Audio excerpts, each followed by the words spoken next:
Welcome back to Bladeguard Reviews. In this review, we're going to be taking a look at the Joytoy Warhammer 40k White Consuls Bladeguard Veteran. It looks pretty awesome. This is actually the last of the 4 that's currently available as the date of this video.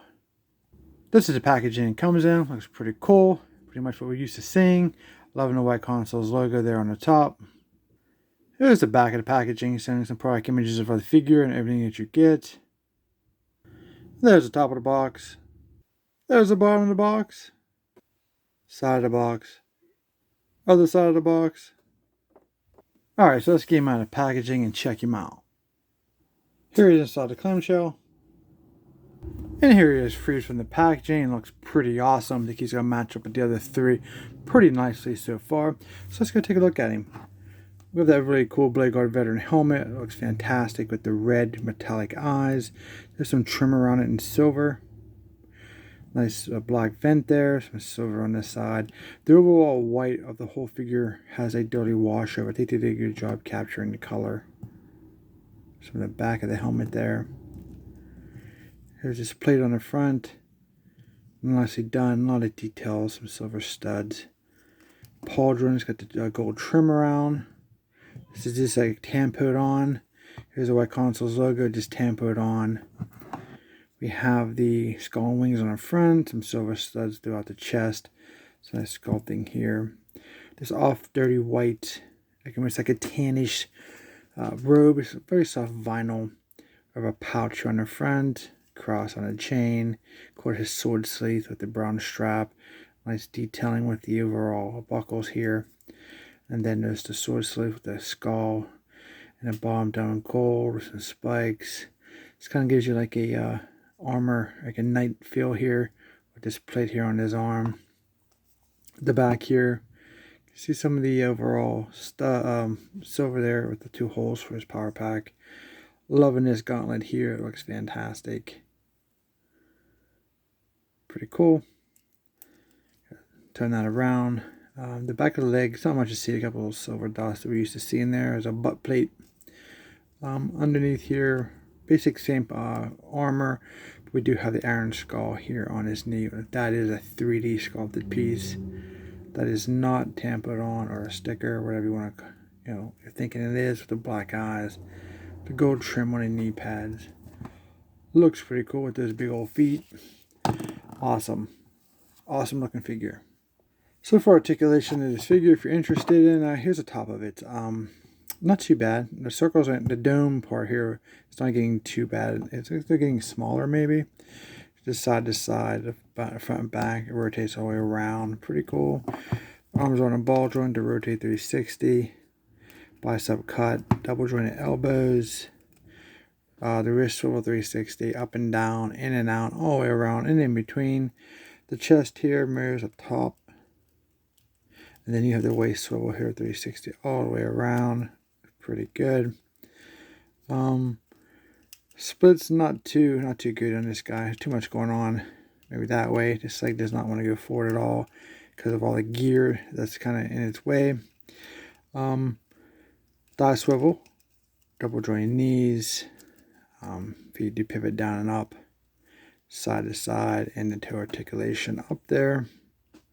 Looks pretty good overall. Not a bad looking figure.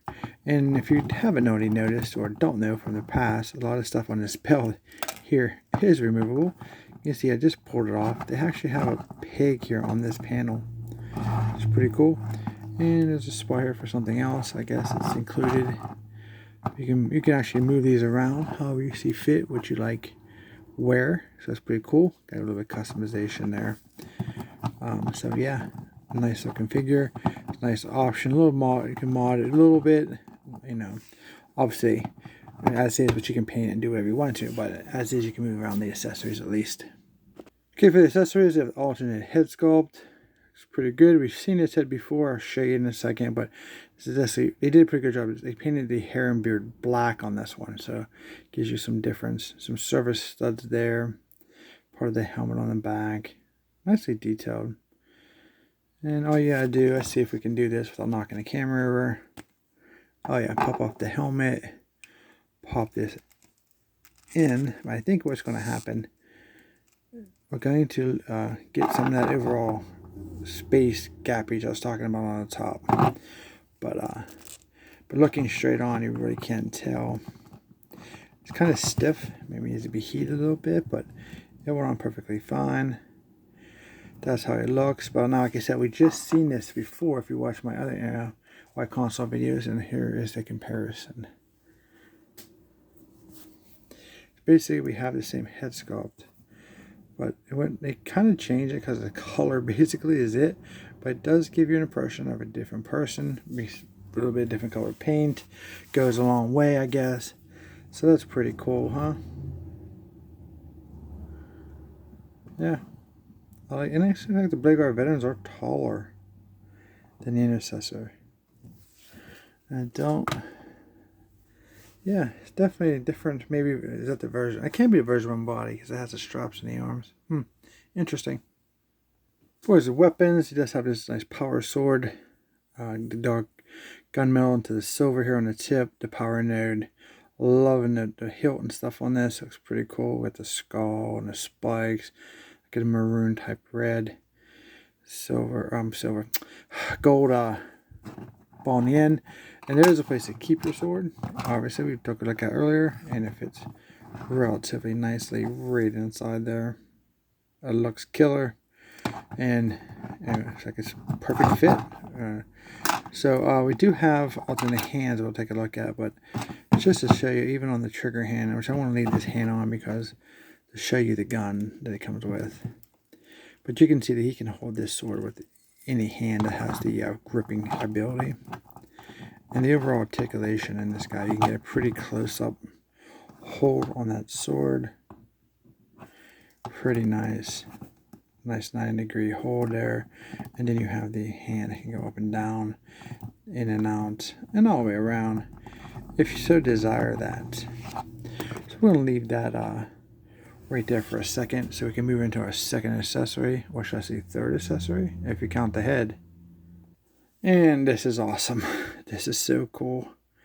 This shield is incredible. I love the blue, the black, and the gold just pops for some reason.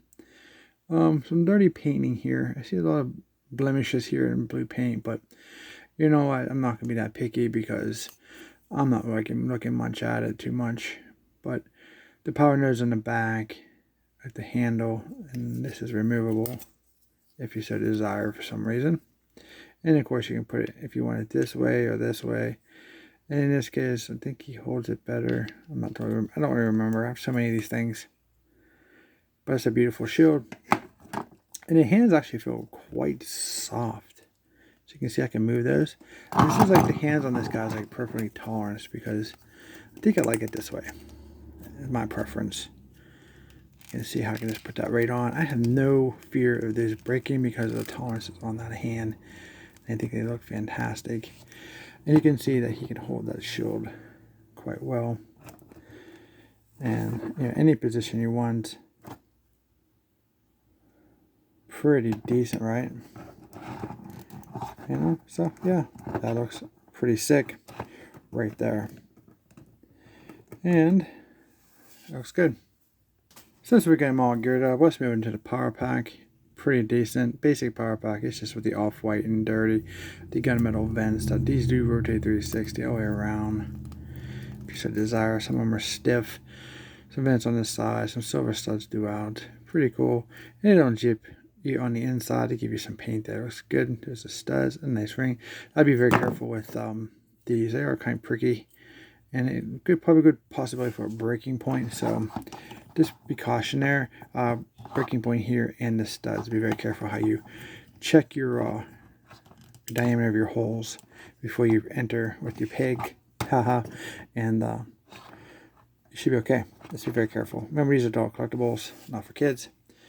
And there you go. Looks amazing.